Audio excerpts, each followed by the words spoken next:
और देखिए, ईडी ने अरविंद केजरीवाल को पीएमएलए यानी कि prevention of money laundering act के तहत गिरफ्तार किया है। फिर पूछताछ के लिए कोर्ट में उनकी रिमांड मांगी है।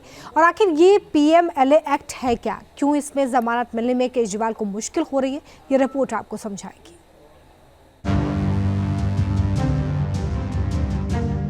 केजरीवाल के लिए मुसीबत बना शराब घोटाले का जिक्र। ईडी की कस्टडी में बीतेंगे अरविंद केजरीवाल के दिन। ईडी की टीम ने अरविंद केजरीवाल को पीएमएलए यानी prevention of money laundering act के तहत गिरफ्तार करके दिल्ली के राउज एवेन्यू कोर्ट में पेश किया। अरविंद केजरीवाल ने इस गिरफ्तारी से बचने के लिए कई हाथ पांव मारे थे। हाई कोर्ट और सुप्रीम कोर्ट तक अग्रिम जमानत और गिरफ्तारी पर रोक की अर्जी लगाई, लेकिन ईडी बार बार उन्हें इस कानून के तहत समन भेज रहा था। उसमें कोर्ट से लगाई गई गुहार भी काम नहीं आई। आखिर पीएमएलए एक्ट में ईडी का शिकंजा कसा और केजरीवाल के लिए यह मुसीबत बन गया। ये कैसे हुआ, आप वो समझिए। पीएमएलए एक्ट साल 2002 में पारित हुआ था और इसे 1 जुलाई 2005 को लागू किया गया था। इस कानून का मकसद मनी लॉन्ड्रिंग को रोकना है। इस कानून की धारा 45 में आरोपी की जमानत के लिए 2 कठोर शर्तें हैं। पीएमएलए के तहत सारे अपराध संज्ञेय और गैर जमानती होते हैं। इस कानून में अग्रिम जमानत का प्रावधान नहीं है।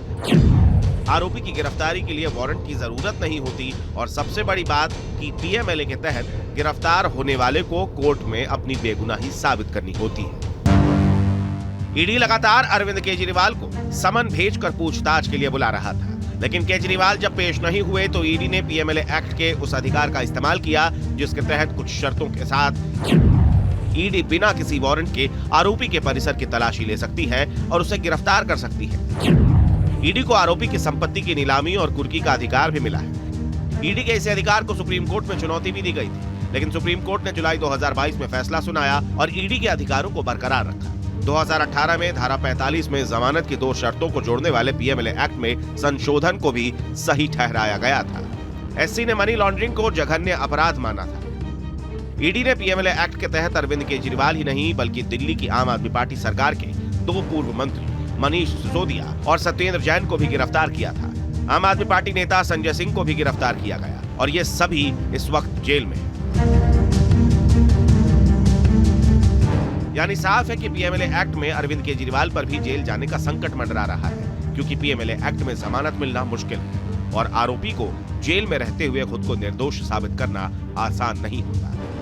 अदालत ऐसे मामलों में सिर्फ तब जमानत दे सकती है जब वो पूरी तरह से संतुष्ट हो कि आरोपी संबंधित अपराध का दोषी नहीं है और उसके जमानत पर रहते हुए कोई अपराध करने की संभावना ही नहीं है। धारा 45 के अंतर्गत ये कहा गया है कि अगर पीएमएलए एक्ट के अंतर्गत आप बेल की डिमांड करते हैं तो आपको ये प्रूव करना पड़ेगा कि पेमस-फसाई के अलावा डायरेक्ट इन्वॉल्वमेंट आपका इस पूरे मामले में जिसके आरोप आप पे लगे हैं वो नहीं है। लेकिन अगर हम बात करें वहीं सीआरपीसी की, जिसके अंदर हम जो और आपराधिक मामले होते हैं, अगर हम उसकी बात करें तो उसमें अगर हम बेल की डिमांड करते हैं तो प्रेमसाई प्रूव करने पर ही आपको बेल ग्रांट हो जाता है। लेकिन पीएमएलए एक्ट के अंतर्गत ऐसा नहीं है।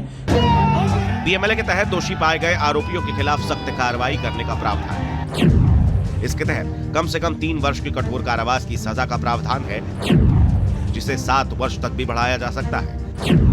अपराध से कमाई गई संपत्ति को जब्त किया जाता है।